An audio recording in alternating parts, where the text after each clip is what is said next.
할렐루야. 오늘도 복된 주일 주 앞에 나와서 하나님 앞에 예배로 나아가는 사랑하는 우리 성도들의 모든 삶의 지경 가운데 우리 하나님께서 주시는 하늘의 평강과 은혜가 넘치실 수 있기를 주님의 이름으로 축복합니다. 오늘은 오랜만에 우리 좌우 앞뒤 분과 함께 인사했으면 좋겠습니다. 뭐라고 인사하시냐면 반갑습니다 이렇게 인사하시고, 반갑습니다 그 다음에는 꼭 밥 드시고 가세요 이렇게 인사 한번 하겠습니다. 시작.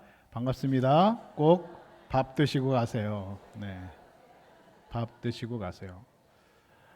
우리 교회에서는 성도의 교제를 2번 합니다. 예배 시간에 성도의 교제 하면서 서로 이렇게 허깅하고 악수하고 이렇게 안아주면서 한 게 1차 1번의 성도의 교제고, 2번 성도의 교제는 뭡니까? 네, 밥 먹는 겁니다. 밥 먹는 거. 그럼 식구가 뭐예요? 식구. 밥 같이 먹는 게 식구예요. 교회가 여러분 그리스도 안에서 한 형제자매 가족을 이루는 거 아니겠습니까? 그러니까 여러분 교회 오셨다가 예배만 드리고 가지 마시고 영적인 양식과 더불어서 육의 양식도 우리 4층에 식당에 통영에 있는 교회 중에 가장 맛있는 밥이 준비되어져 있사오니 한 번도 빠짐없이 그냥 가지 마시고 돈 받지 않으니까 교회에서 식사하고 가시면서 또 2차로 성도의 교제를 나눴으면 좋겠습니다. 우리 초대교회가 여러분 그랬지 않습니까? 함께 모이고 같이 떡을 뗐습니다. 같이 밥을 먹은 겁니다. 그래야지 여러분 교회가 서로 함께 연합하는 것이고 함께 또 가족이 되는 것이고 한 마음이 되는 줄로 믿습니다. 할렐루야. 꼭 우리는 오늘은 그냥 한번 놀러 오신 분도 지나가다 오신 분도 통영주님께 밥이 얼마나 맛있길래 목사가 이렇게 얘기를 하나 라고 여러분 한번 생각하시고 꼭 예배 마치고 한 번도 빠짐없이 4층에 올라가셔서 맛있게 또 쌀밥으로 준비된 식사를 하고 가셨으면 좋겠습니다. 16세기 스페인에 아빌라의 테레사라고 하는 수녀님이 한 번 계셨습니다.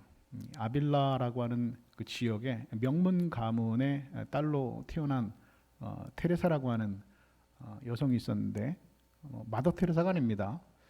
테레사라고 하는 스페인의 명문 가문, 아빌라 지역의 명문 가문의 딸이었는데 수녀님이 되었습니다. 이 아빌라 테레사 수녀님이 쓴 그리스도에게는 몸이 없습니다라고 하는 시가 있는데 이 시를 여러분에게 한번 소개시켜드리고 싶습니다. 그리스도께서는 이제 몸이 없습니다. 당신의 몸밖에는. 그분께서는 손도 발도 없습니다. 당신의 손과 발밖에는. 그분께서는 당신의 눈을 통하여 이 세상을 연민의 눈으로 바라보고 계십니다. 당신의 발로 세상을 다니시며 선을 행하고 계십니다. 당신의 손으로 온 세상을 축복하고 계십니다. 당신의 손이 그분의 손이며 당신의 발이 그분의 발이며 당신의 눈이 그분의 눈이며 당신이 그분의 몸입니다. 그리스도께서는 이제 몸이 없습니다. 당신의 몸밖에는. 여러분 이 시의 내용은 우리 주님께서 몸이 없다라고 하는 뜻이 아니라 이 땅에서 주님께서 교회인 저와 여러분 바로 우리를 통하여서 이 땅 가운데 주님의 우리가 손과 발과 입과 몸이 되어서 주님의 일을 하기를 원하신다라고 하는 의미가 되어집니다. 우리는 때로 세상을 바라면서 이렇게 물을 때가 있습니다. 하나님, 왜 이렇게 불공평한 세상을 만드셨습니까? 하나님 이 불의를 왜 그냥 두고 보고 계십니까? 하나님 아픈 사람들을 하나님 왜 외면하고 계십니까? 이 고통 앞에서 왜 하나님 침묵하고 계십니까? 하나님 살아 계시기는 합니까? 라면서 우리는 하나님 앞에 외칠 때가 속으로 외칠 때가 있습니다. 그러면 어쩌면 하나님께서 우리에게 이렇게 대답하고 계시겠죠. 그래서 내가 너를 그 땅에 그곳에 보내지 않았냐? 그런데 너는 지금 뭘 하고 있느냐? 내가 너를 그 일을 하라고 그곳에 보내지 않았느냐라고 주님께서 우리에게 반문하신다는 것이죠. 여러분 지난 한 주간 여러분 어떻게 살아오셨는지 한번 복귀에 생각해 보실까요? 지난 한 주간 여러분의 발은 어디에 있었습니까? 여러분의 몸은 어디에 있었고 여러분의 발은 어디를 향해서 가고 있었습니까? 여러분의 발에 혹시 내가 가고 싶은 곳만 갔습니까? 아니면 주님께서 가시길 원하시는 곳을 여러분 찾아가셨습니까? 여러분의 손은 내 욕심만 붙들고 있었습니까? 아니면 주님께서 누군가를 일으켜 세우시고 축복하는 그런 손이 여러분 되어졌습니까? 여러분의 눈은 나만 바라보았습니까? 아니면 주님께서 바라보시는 사람의 아픔을 함께 바라보셨습니까? 주님은 오늘도 교회인 우리를 통해서 일하시기를 원하십니다. 그러므로 여러분, 오늘 주 안에 갇힌 사람은 자기 몸을 자기 뜻대로만 사용하지 않는 사람입니다. 내 몸이 있지만 내 마음대로 살지 않는다는 것이죠. 내 뜻이 있지만 내 뜻대로 살지 않는다는 겁니다. 내 손과 발을 내 마음대로 사용하지 않는다는 것이죠. 내 손도 주님의 손이 되기를 원하고, 내 발도 주님의 발이 되기를 원하고, 내 입이 주님의 입이 되기를 원하고, 그리고 내 몸이 주님의 입이 되기를 원하는 사람, 그 사람이 여러분 오늘 주 안에 갇힌 사람이라고 하는 사실입니다. 그렇다면 오늘 우리가 왜 그렇게 살아야 한다는 것이죠? 사람 누구나 자기가 원하는 대로 살고 싶어하는 그런 본능이 있습니다. 내가 가고 싶은 데 가고, 내가 먹고 싶은 데 먹고, 내가 만나고 싶은 사람 만나고, 내가 하고 싶은 일 하는, 하고 싶은 대로 하는 그 자유를 우리는 누리고 싶어합니다. 그러나 하나님께서 우리에게 주신 그 자유를 우리의 인간의 본성대로, 우리 악한 본성대로 여러분 사용한다고 한다면 그것은 여러분 방종으로 흐르는 경우가 대단히 많이 있다는 것이죠. 하나님께서는 우리에게 자유를 주셨는데 그것이 방종으로 치닫게 된다면 여러분 그것은 큰 문제가 되어지는 것입니다. 왜 우리가 그렇게 살아가야 하는 이유가 무엇입니까? 바로 우리가 그리스도인이기 때문입니다. 하나님의 자녀이기 때문입니다. 구원받은 백성이기 때문이고 천국 백성이기 때문이고, 우리가 바로 오늘 바울과 같이 주 안에 갇힌 자이기 때문에 우리가 그렇게 살아가야 한다는 것이죠. 그래서 우리는 우리의 손과 발과 우리의 몸과 입술을 주님이 사용하시는 도구로 내어드리는 그런 삶을 살아야 합니다. 그리고 그 이유를 오늘 본문 1절에서 바울은 이렇게 우리에게 전해주고 있습니다. 그러므로 주 안에서 갇힌 내가 너희를 권하노니 너희가 부르심을 받은 일에 합당하게 행하여 라고 말씀합니다. 여기서 바울은 자신을 가리켜서 무엇이라고 소개하고 있습니까? 주 안에 갇힌 나라고 이야기하고 있습니다. 그런데 실제로 바울이 이 편지를 쓸 때에 있었던 곳은 여러분 실제로 감옥이었습니다. 주 안에 갇힌 나라고 하는 말에 그래서 헬라어 원어의 뜻은 에고 데스미오스 엔 큐리오라고 하는 뜻으로 주 안에 감금되었다, 갇혀있다라고 하는 의미를 가지고 있습니다. 다시 말해서 감옥에 갇혀 있다는 말이 아니라 주 안에 갇혀 있다라고 하는 말입니다. 그의 몸은 여러분 감옥에 갇혀 있습니다. 그래서 그가 하고 싶은 대로 할 수가 없습니다. 내가 먹고 싶을 때 먹을 수 있는 것도 아니고, 내가 가고 싶을 때 가고 싶은 곳으로 갈 수 있는 것도 아니고, 모든 것이 제한되어져 있는 그런 삶 가운데, 그런 감옥에 갇혀 있습니다. 그러나 바울은 자신을 스스로 그렇게 내가 제한되어져 있는 감옥에 갇혀 있는 사람이 아니라, 그렇게 내 육신이 감옥에 갇혀 있는 사람이 아니라 주 안에 갇혀 있는 사람이다 라고 이야기하고 있습니다. 사람들은 나의 육신을 가둬 놓았지만 그러나 나의 영혼은 주 안에 갇혀서 이 세상 모두를 품을 수 있고 예수 그리스도의 은혜 안에서 지금 살아가고 있다라고 하면서 스스로를 주 안에 갇힌 나라고 소개하고 있다는 것이죠. 그렇다면 여러분, 주님 안에 갇혀 있다라고 하는 뜻은 무엇입니까? 주님께서 가라고 하면 가는 것이고, 주님께서 멈추라고 하면 멈추는 것이고, 주님께서 앉으라면 앉는 것이고, 서라고 하면 서는 겁니다. 이제는 내 뜻대로만 사는 것이 아니라 누구의 뜻대로 사는 것입니까? 하나님의 뜻을 따라 사는 겁니다. 내 뜻대로 그냥 살아가는 것이 아니라 하나님의 뜻을 묻고 그 하나님의 뜻을 구하면서 그 뜻을 실천하면서 살아가는 것이 바로 주 안에 갇힌 자의 삶이라는 것이죠. 계속해서 1절 하반부에 사도 바울은 이어서 이렇게 말씀합니다. 너희가 부르심에 받은 일에 합당하게 행하여 말씀하고 있습니다. 주님께서 우리를 부르신 목적이 있다는 것이죠. 다시 말해서 주님께서 우리를 통하여서 이 세상 가운데 이루시길 원하시는 뜻이 있다는 것입니다. 여러분, 세상에 우연이 있다고요? 없다고요? 우연이 있다고요? 없다고요? 없습니다. 계속 얘기합니다.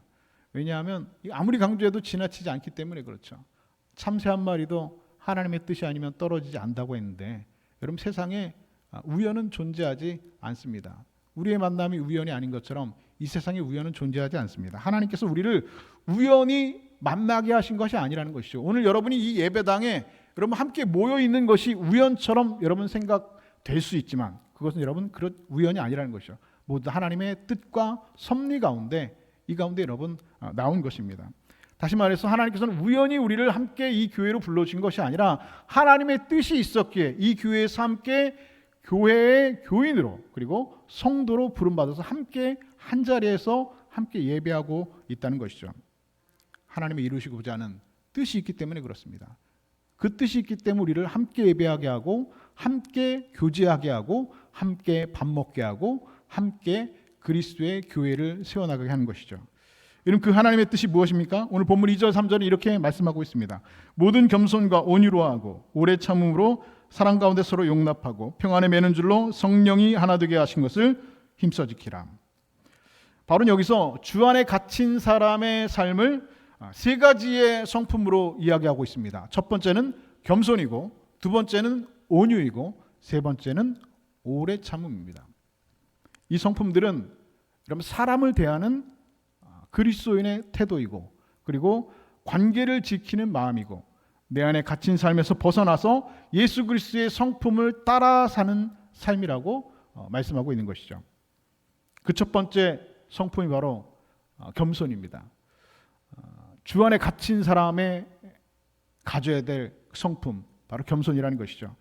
여러분 겸손이란 단어의 원래의 뜻은 생각이나 자세를 낮추다라는 뜻이 있습니다.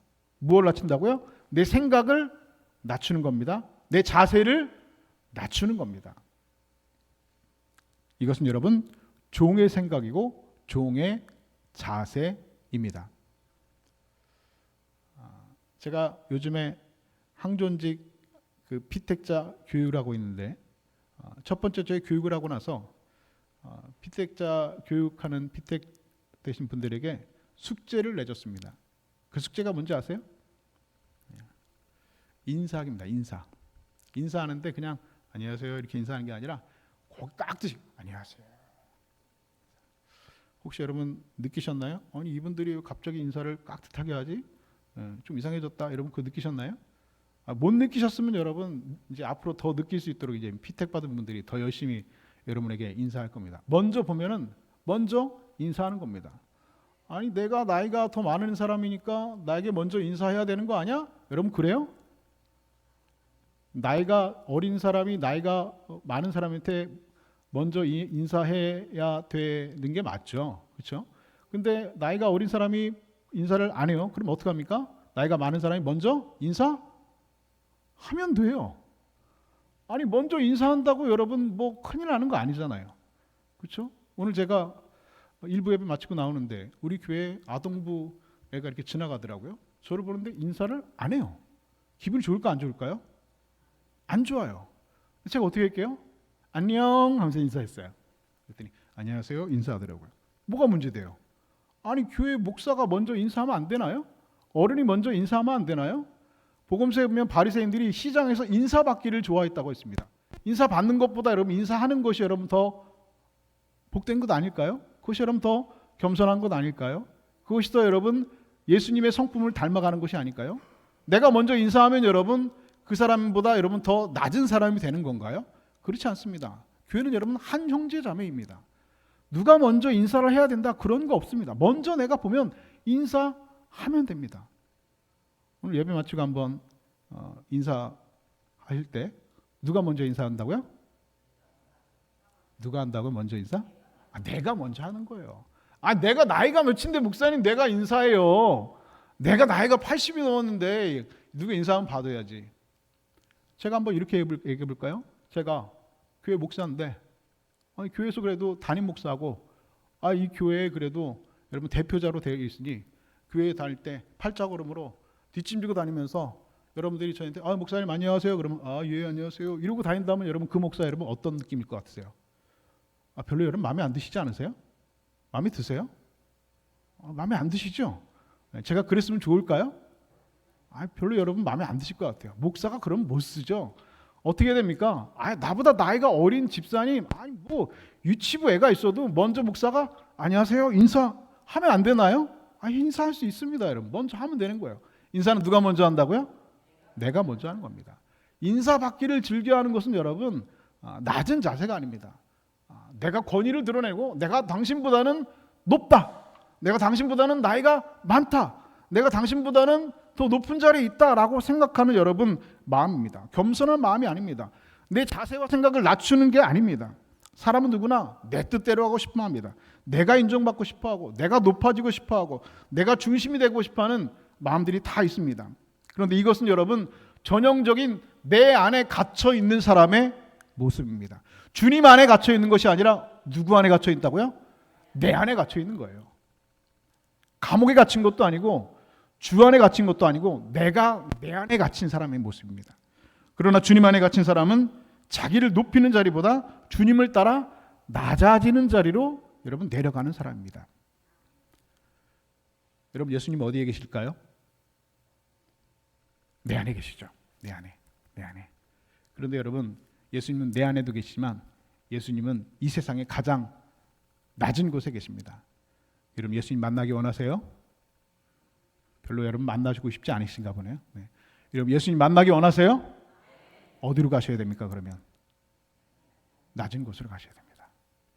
예수님은 높고 높은 하늘 보좌에 계신 분이 아니시라. 이 땅에 오실 때 인카네이션, 육신의 몸을 입고 여러분 가장 낮은 곳에 베들레헴 마구간 그 냄새나는 말구 위에 가장 낮은 자의 모습으로 오셨습니다. 여러분 그것이 예수님의 겸손한 모습으로 낮은 자의 모습으로 이 땅에 오신 예수님의 여러분 방법이었습니다. 그렇다면 오늘도 여러분 예수님은 어디에 계십니까? 낮은 곳에 계십니다. 예수님의 공생애는 너무 어땠습니까? 예수님은 높은 사람들과 어울리지 않았습니다. 이 땅에서 가장 억눌린 사람들, 창기들, 세리들, 억눌린 사람들, 병든 자들과 함께 여러분 하셨습니다. 가장 낮은 자들과 함께 하셨습니다. 그렇다면 오늘 우리가 예수님을 만나기 원한다면 여러분 어디로 가야 되겠습니까? 낮은 곳으로 가야 됩니다. 낮은 곳으로 가려면 내가 어떻게 됩니까? 낮아져야 됩니다. 내 생각이 낮아져야 되고 내 자세가 낮아져야 됩니다. 종의 생각과 종의 자세가 여러분 겸손의 뜻입니다. 예수님께서 십자가에서 달리기 전날 밤 제자들과 만찬을 나누시고 세족식을 하셨죠. 그런데 세족식을 해야 되는데 그 자리에서 발을 씻겨주는 사람이 아무도 없었습니다. 식탁에 앉았는데 아무도 먼저 나서서 제자들의 발을 씻기고 예수님의 발을 씻겨주는 사람이 없었다는 것이죠. 우리 생각에는 그래도 제자들 중에 누군가가 먼저 일어나서 예수님의 발을 씻겨드릴 수 있어야 되는 거 아닌가? 라고 생각할 수 있죠. 또 누군가는 형제들의 발을 먼저 씻어줄 수 있을 것 같습니다. 그런데 그 자리에 아무도 먼저 일어나서 예수님의 발을 씻기거나 그 제자들의 발을 서로 씻겨주려고 하는 사람이 한 사람도 있었다고요? 없었다고요? 없었다는 겁니다. 그날 여러분 분위기가 어땠을까요? 싸했습니다. 분위기가 아주 냉랭하죠. 그런데 여러분 제자들이 왜 그 자리에서 먼저 일어나서 서로 발을 씻겨주겠다라고 한 사람이 없었을까요? 누가복음에 보면은요, 예수님께서 이 마지막 만찬 전에 제자들이 뭐 했는지 아세요? 누가 크냐? 싸웠어요. 누가 크냐? 무슨 말입니까? 아니 내가 예수님 따라다닌 지 제일 오래됐지 않았냐? 아니 내가 그래도 나이가 제일 오래되지 않았냐? 아니 그래도 내가 예수님 제일 그럼 측근 제자가 아니냐? 그래도 예수님이 나를 수제자로 삼아주지 않았냐? 베드로는 뭐라 했을까요? 아 내가 그래도 천국 열쇠를 받은 수제자 내가 위가 아니냐? 분명히 베드로 그러고도 남을 사람입니다. 제자들 누가 크냐 싸웠습니다. 누가 크냐 싸우고 나서 밥을 먹고 발을 씻겨줘야 되는데 분위기가 싸하죠. 아무도 먼저 일어나서 발을 씻겨준다고 한 사람이 나서는 사람이 없습니다. 그런데 예수님께서 그제 그 자리에서 일어나셔서 겉옷을 벗으시고 수건을 드시고 대야를 받으시고 제자들의 발을 다 씻어주셨죠. 주님께서 스스로 종의 자리로 내려오신 겁니다. 여러분 사람의 발을 씻기는 것은 종이 하는 겁니다. 제자들이 여러분 발을 씻기지 않은 것은 무슨 의미입니까? 나는 종이 아니라는 것이죠. 나는 너보다 낮은 사람이 아니라는 겁니다. 내가 높다라는 겁니다.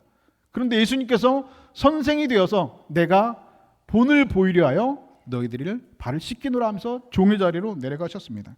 제자들은 누가 높으냐를 생각했지만 예수님은 가장 낮은 자리로 내려가셨습니다. 제자들은 종의 자리를 피했지만 예수님은 그 자리를 친히 감당하셨습니다. 여러분 이것이 겸손입니다. 겸손은 말로 자신을 낮추는 겸양의 덕이 결코 아닙니다. 말로 아유 아닙니다. 아유 그렇지 않습니다. 라고 말로 하는 겸손을 아니라는 것이죠. 주님을 따라서 실제로 낮은 자리로 내려가는 것이 여러분 겸손입니다. 말로는 여러분 누구나 다 겸손할 수 있겠죠. 만찬을 마친 뒤에 베드로가 예수님께 이렇게 말했습니다. 내가 주를 위하여 내 목숨을 버리겠습니다. 베드로는 주님을 위해서 목숨 버리겠다 말했습니다. 그런데 그날 밤 그는 형제의 발을 씻기는 자리에는 내려가지 못했습니다. 왜요? 누가 크냐? 라고 좀 전에 싸웠거든요. 나는 이 12제자 중에 수제자거든요. 그러니까 종의 자리에 내려가서 낮은 자리에 내려가서 너희들의 발을 제자들의 형제들의 발을 씻겨주지는 못하겠다는 겁니다. 주를 위해서 목숨을 버릴 수는 있다라고 말을 하지만 정작 종의 자리에 내려가서 발을 씻기는 낮은 곳으로 내려가지는 못하겠다는 겁니다. 베드로의 입은 종의 입인데 발은 왕의 발이었습니다. 그는 여전히 자신 안에 갇혀 있는 사람에 불과했습니다. 그러나 주님 안에 갇혀 있는 사람은 말로만 헌신을 말하는 사람이 아닙니다. 주님을 따라서 낮은 자리에 내려가고 형제의 발을 씻기는 겸손과 섬김의 자리까지 내려가는 사람, 그 사람이 바로 오늘 주님 안에 갇혀 있는 사람인 줄로 믿습니다. 여러분, 내 안에 갇히면 낮아지는 것이 손해처럼 보입니다. 내가 왜 굳이? 내가 그래도 키가 더 큰데, 내가 그래도 당신보다 공부 많이 했는데, 내가 그래도 당신보다 교회 오래 다녔는데, 내가 그래도 당신보다 신앙생활 오래 했는데, 내가 그래도 직분이 이런데, 내 안에 갇히면 그게 중요해집니다. 그런데 주님 안에 갇힌 사람은 그게 중요하지 않습니다. 주 안에 갇히면 낮아지는 자리가 주님을 닮아가는 자리임을 깨닫기 때문에 그렇습니다. 그래서 여러분, 겸손은 나를 작게 만드는 것이 아니라 내 안에서 주님을 더 크게 드러내는 믿음이 된다는 사실을 여러분 기억하실 수 있기를 주님의 이름으로 축복합니다. 오늘 우리 모두가 주님을 따라 낮은 자리로 내려가서 겸손으로 예수 그리스도의 그 성품, 그 겸손함을 닮아가는 저와 여러분 모두가 다 되실 수 있기를 우리 주님의 이름으로 축복합니다. 두 번째, 주 안에 갇힌 자의 두 번째 성품, 바로 온유라고 하는 성품입니다. 온유라고 하는 단어의 뜻은 강한 힘이 철저하게 통제되어지고 다스려지는 것을 의미합니다. 이전에도 한번 말씀드린 적이 있죠. 아주 사나운 야생마가 있습니다. 야생마가 여러분 처음 사람들에게 잡혀오면 아주 말 그대로 날뛰죠. 그 야생마를 길들이려고 하면은요, 여러분 사람이 한번 그 등 위에 올라타면 어떤 일이 벌어집니까? 이리 뜨고 저리 뜨고 어떻게든 여러분 그 강한 힘과 야생성을 드러내면서 사람을 자기 등에서 떨어뜨리려고 합니다. 건드릴 수 없을 만큼 거칠고 강한 야생마가 있는데, 그럼에도 그 말 위에 안장을 얹히고 그리고 먹이를 먹이고 하루를 훈련하고 이틀, 사흘, 한 달, 두 달, 몇 달을 훈련시켰더니 아주 훌륭한 명마가 되었습니다. 이 말을 가리켜서 헬라 사람들은 프라우테스라고 불렀는데 그것이 바로 온유라고 하는 단어의 정확한 의미가 되어집니다. 우리가 일반적으로 온유라고 하는 말을 생각하면 성격이 좀 착하고 얌전하고 좀 참한 분, 이런 사람을 우리는 온유라고 생각하는데 그것이 아니라는 겁니다. 그 속에 강한 힘이 솟구치고 있습니다. 그런데 그 힘이 통제되는 겁니다. 다스려지는 겁니다. 예수 그리스도의 은혜로 다스려지는 겁니다. 예수 그리스도의 말씀으로 통제되어지는 겁니다. 내 안에 야생성이 있습니다. 악한 본성이 있습니다. 그런데 그 힘을, 그 야생성을 하나님의 말씀으로, 그 은혜로 내가 스스로 다스리고 통제하는 것, 이것이 여러분 온유라고 하는 단어의 정확한 의미가 된다는 것이죠. 온유한 사람은요, 그래서 화낼 힘이 없어서 참는 사람이 아닙니다. 갚아줄 능력이 없어서 참는 사람도 아닙니다. 말할 수 있는데도 주님 때문에 내 말을 다스리고, 이길 수 있는데도 주님 때문에 내 힘을 절제하고, 복수할 수 있는데도 하나님께 판단을 맡겨드리는 사람, 이 사람이 여러분 주 안에 갇힌 사람의 성품, 바로 온유한 사람이라고 하는 것이죠. 평양에 김익두 목사님이라는 분이 계십니다. 이분이 목사하기 전에 직업이 뭐였냐면 깡패였습니다. 별명이 안악산골의 호랑이였답니다. 사진을 봤는데요, 진짜 호랑이처럼 생겼어요. 등치도 크고요. 안악산골의 호랑이. 두 번째 별명이 있는데 원펀치입니다. 원펀치. 원펀치 무슨 말입니까? 한 방이면 다 끝난다는 거예요. 뭐 두 방도 필요 없어요. 한 방이면 끝난다는 것이죠. 그런데 이 김익두 목사님 한 번은 부흥회 초청받아서 어느 동네 부흥회에 갔는데 길거리에 술에 취한 건달 하나가 목사님한테 시비를 걸었다는 것이죠. 이 목사님은 그래도 나는 이제 예수 믿는 목사니까 아유 괜찮습니다 뭐 하면서 잘 이렇게 달래고 있는데 이 건달이 시비를 걸면서 목사님을 때리기 시작했습니다. 그런데 이 목사님이 그 건달한테 맞아 주는 겁니다. 오른쪽을 때리면 오른쪽을 맞아주고 왼쪽을 때리면 왼쪽을 맞아주고 발로 차면 여기를 맞아주고 여기를 차면 여기를 맞아주는 겁니다. 근데 여러분 맞는 것도 힘들지만 때리는 것도 힘들거든요. 한참 막 때리고 나서 이분이 씩씩 하면서 당신 뭐냐고 물어봤대요. 그랬더니 김익두 목사님이 북한 말로 이렇게 말했다는 것이요. 내래 안악산의 호랑이 김익두야. 님자 예수는 내가 믿고 복은 님자가 받았구만. 이렇게 말했답니다. 그랬더니 그 건달이 김익두 목사님이 뭐라는 걸 알았어요? 원펀치라는 걸 알았죠. 그 자리에서 주저앉았습니다. 님자 예수는 내가 믿고 복은 님자가 받는구만. 잘하지 않아요? 좀 웃으라고 얘기하면 좀 웃으셔야 되는데 너무 좀 거룩하셔가지고 제가 생각해도 너무 잘하는 것 같은데 그날 주저앉았던 건달이 여러분 훗날 어떻게 되었을까요? 예수 믿는 사람이 되었어요. 그것 맞아준 것 때문에 실컷 맞아준 것 때문에 한 사람 구원했다는 것이죠. 여러분 성경에 보면 다윗도 여러분 그런 적이 있었습니다. 다윗이 여러분 사울에게 쫓겨서 광야에서 도망 다녔죠. 사울이 다윗을 죽이려고 군사를 풀어서 다윗을 계속 쫓아다녔습니다. 그런데 사무엘상 26장에 보면 한 번은 사울의 진영에 다윗이 들어갔을 때 사울이 보니까 깊이 잠이 들어 있습니다. 옆에 물병과 창을 꼽아놓고 다 자고 있습니다. 지금 다윗은 이 사울을 죽일 수 있는 절호의 기회를 만났습니다. 자고 있으니까 이 사울을 지금 내가 여기서 죽이면 내가 지금 광야에서 도망다니고 고생하는 이 모든 일들을 한 번에 끝낼 수 있습니다. 그런데 다윗에게는 사울에게 복수할 힘도 있었고 기회도 분명히 있었습니다. 그러나 다윗은 사울을 그 자리에서 치지 않았습니다. 내가 여호와의 기름 부음 받은 종을 어찌 그리하겠느냐. 다윗은 사울의 창과 물병만 가지고 나왔죠. 힘이 없어서 참은 것이 결코 아니지요. 하나님 앞에서 내가 가지고 있는 힘, 내 안에 있는 억울함, 내 안에 있는 분노를 스스로 어떻게 한 겁니까? 통제하고 다스린 겁니다. 이게 여러분 온유입니다. 우리 주님도 그러셨죠. 주님께서 십자가 못 박는 사람들을 얼마든지 예수님의 능력으로 한 번에 무너뜨릴 수 있는 능력을 가지고 있는 분입니다. 그러나 주님은 그 힘을 사용하지 않으셨습니다. 묵묵히 십자가를 지셨습니다. 그렇다면 오늘 저와 여러분은 예수님의 그 온유함 때문에 여러분 구원받은 사람들입니다. 민수기에 보면 모세 이 사람의 온유함이 지면의 모든 사람보다 승하더라. 옛날 성경이죠. 지면의 모든 사람보다 더하더라. 모세가 어떤 사람이었습니까? 원펀치입니다. 모세가 여러분 애굽에 자기 동족을 욕하는 애굽 사람을 죽일 때 어떻게 죽였을까요? 칼로 죽였나요? 성경에 보니까 때려 죽였대요. 한 방에. 모세가 여러분 애굽 왕자 출신 아닙니까? 어려서부터 얼마나 여러분 무술 훈련 받았겠어요?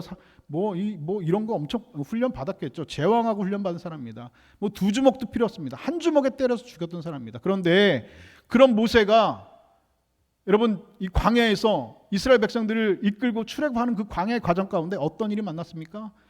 수없이 그 백성들이 모세를 원망했습니다. 우리를 왜 여기까지 끌고 나와서 죽이려고 하느냐? 우리가 파 마늘 부추가 먹고 싶은데 고기가 먹고 싶은데 왜 우리를 여기까지 끌고 와서 죽이려고 하느냐? 물이 없다, 고기가 없다, 파가 먹고 싶다 하면서 모세를 원망했습니다. 심지어 한 번은 모세에게 돌을 들어서 치려고 했다라고 하는 기록이 있습니다. 그런데 모세가 그들과 이스라엘 백성들과 싸웠나요? 싸웠다는 성경이 말씀이 있습니까? 아니요. 참았습니다. 기도했습니다. 완펀치인데 힘이 없어서요? 아니요. 하나님의 사람이니까. 하나님께서 나를 부르셨으니까 참아주는 겁니다. 내 힘을 내가 스스로 통제하는 겁니다. 제가 예전에 사역했던 교회 목사님이 계십니다. 1부 예배 때는 그분의 본명을 제가 말씀드렸지만 2부 예배니까 이제 녹화가 되기 때문에 본명을 말씀 K 목사님입니다. 이분이 경복고등학교 유도부 출신입니다. 등치가 키가 한 번은 당회를 하는데 장로님이 계속 막 시비를 걸고 있지도 않은 말을 뭐 막 하면서 하더래요. 목사님 순간적으로 너무 화가 나가지고 이성을 잃은 거예요. 목사인데 목사가 이성을 잃었어요. 그래서 순간적으로 그 장로님의 옷깃을 잡고서는 업어치기 하려고 딱 했는데 그때 정신이 번쩍 든 거예요. 여러분 상상을 해보세요. 지금 여기는 교회 당회실입니다. 당회원들 3-4명이 있는데 목사님이 장로님 멱살을 잡고 업어치기 하려고 하는 직전입니다. 그때 목사님 정신이 번쩍 든 거예요. 내가 뭐였지? 목사였지. 내가 목사인데? 갑자기 생각이 난 거예요. 그 자리에서 장로님 죄송합니다. 제가 잘못했습니다. 장로님 죄송합니다. 그분에게 제가 직접 들은 얘기입니다. 그런데 그 장로님 그 다음부터는 그렇게 시비 안 걸었다고 하더라고요. 왜 사과하고 왜 잘못했다고 했을까요? 잘못했으니까요. 내가 목사니까 참는 겁니다. 내가 목사니까 내가 유도 배워가지고 업어치기 해가지고 한판승할 수 있는데 안 하는 겁니다. 이유가 뭐예요? 목사니까. 하나님 때문에, 예수님 때문에 스스로를 다스리는 겁니다. 여러분 온유는 힘이 없는 것이 아닙니다. 온유는 내 힘을 내 감정대로 내 힘대로 쓰지 않고 주님의 뜻 아래 맡겨드리는 겁니다. 내 안에 갇히면 힘이 생길 때 사람을 누리려고 하죠. 내 안에 갇히면 말할 수 있을 때 말을 다 해야지 속이 시원합니다. 내 안에 갇히면 이길 수 있을 때 반드시 그 사람을 이기려고 합니다. 그러나 주 안에 갇힌 사람은 여러분 그렇게 하지 않습니다. 주 안에 갇힌 사람은 말할 수 있는데 주님 때문에 말하지 않습니다. 이길 수 있는데 주님 때문에 이기지 않습니다. 힘이 없어도 사람을 살리는 길을 선택합니다. 온유는 여러분 그래서 약함이 아닙니다. 온유는 주님께 다스림을 받는 힘입니다.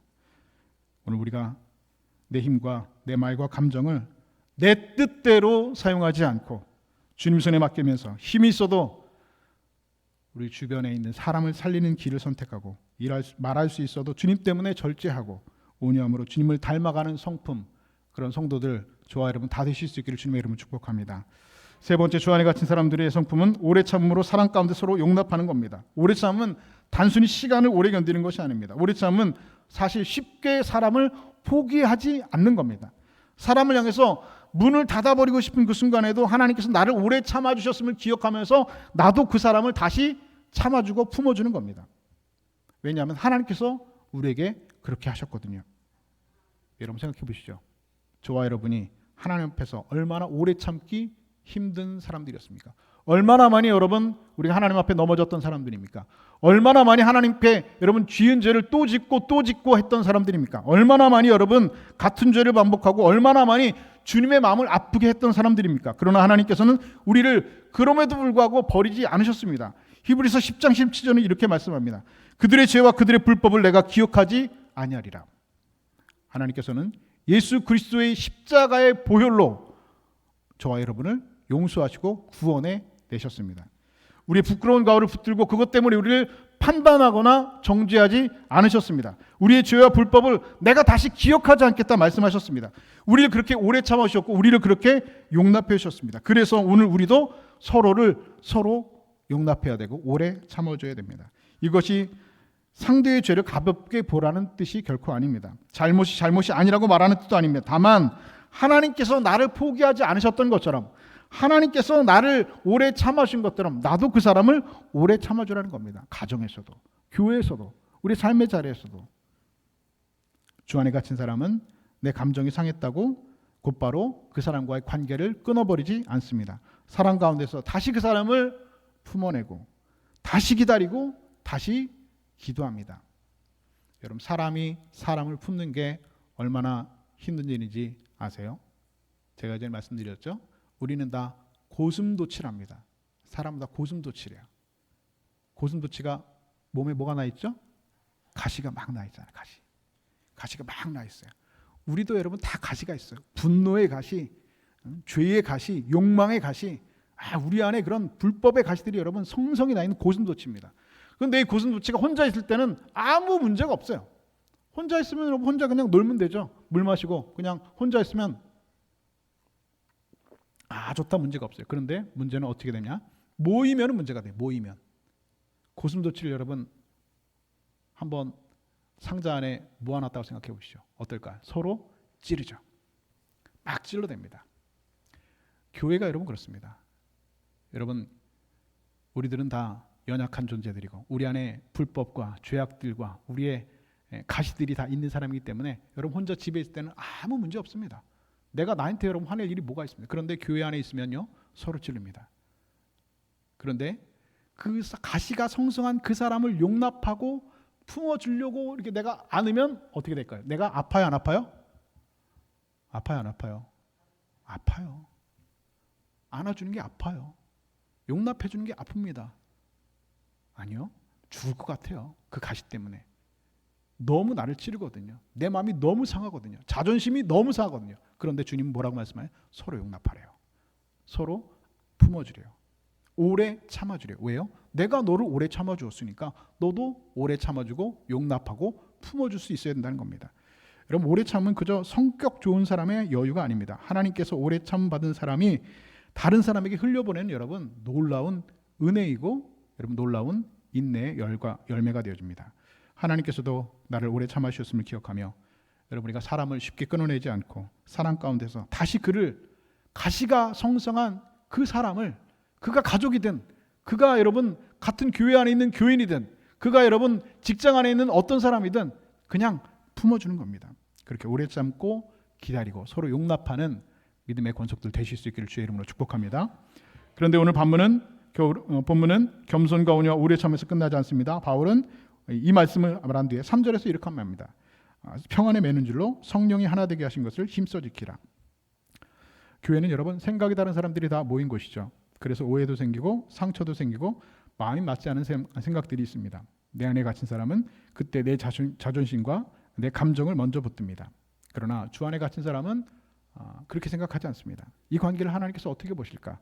이 공동체를 어떻게 세우기 원하실까? 주 안에 갇힌 사람은 자유를 뺏긴 사람이 아닙니다. 오히려 그 안에서 참된 자유함을 누리고 있는 사람입니다. 감옥에 갇혀 있는 사람이지만 그 안에서 주 안에 갇혔다라고 고백하면서 참된 자유를 누렸던 바울과 같이 오늘 여러분 우리가 주 안에 갇히게 되어지면 우리의 감정과 우리의 상황을 뛰어넘는 예수 그리스도의 은혜로 말미암아 참된 자유를 누리게 될 줄로 믿습니다. 여러분 설교 처음에 나눴던 아빌라의 테레사 시를 다시 한번 떠올려 봅니다. 그분께서는 손도 발도 없습니다. 당신의 손과 발견. 당신의 손이 그분의 손이고 당신의 발이 그분의 발이고 당신의 입이 그분의 입이고 당신의 몸이 그분의 몸입니다. 여러분 오늘도 주님은 이 땅에서 교회인 저와 여러분을 통해서 일하시길 원하십니다. 하나님의 교회를 세워가길 원하시고 이 땅에서 하나님의 일을 우리를 통하여서 일하시기 위해서 우리를 불러내셔서 교회로 함께 모이게 하셨습니다. 가시가 성성한 우리들이 모이면 서로 찌를 거 주님께서 알고 계시지만 모이라고 하셨습니다. 우리의 손을 통해서 누군가를 붙들기 원하시고 우리의 말과 입을 통해서 누군가를 세우기를 원하시고 우리의 발을 통해서 누군가를 찾아가길 원하시고 우리의 입술을 통해서 누군가에게 위로와 복음을 전하시기를 하나님께서는 원하십니다. 그런데 우리가 우리의 몸을 그렇게 주님께 내어드리기 위한다면 제일 먼저 내 안에 갇힌 자리에서 우리가 나와야 됩니다.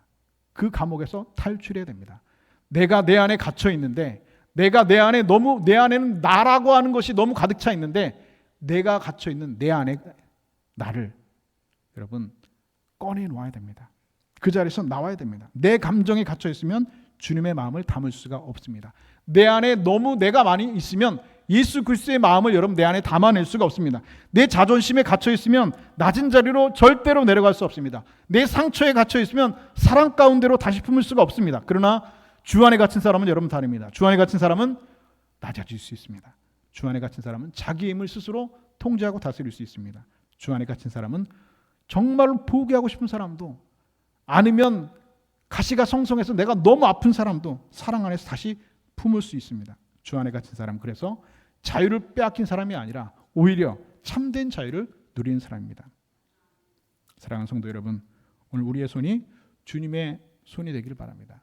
오늘 여러분의 발이 주님이 사용하시는 발이 되길 바랍니다. 오늘 여러분의 입이 주님께서 사용하시는 입이 되길 바라고, 오늘 여러분의 몸이 주님께서 사용하시는 몸이 되시길 바랍니다. 우리의 몸과 마음과 삶과 전체가 그렇게 주님의 뜻을 이 땅에서 이루어드리는 거룩한 도구가 되시기를 축복합니다. 내 안에 갇힌 내가 아니라, 내 안에 내가 너무 많은 내가 아니라 주 안에 갇힌 내가 되어서 겸손과 온유와 오래 참음으로 성령께서 하나 되게 하신 것을 힘써 지키며 주님의 몸된 교회를 우리가 함께 세워나가는 우리 모두가 다 되실 수 있기를 우리 주님의 이름으로 간절히 축원드립니다.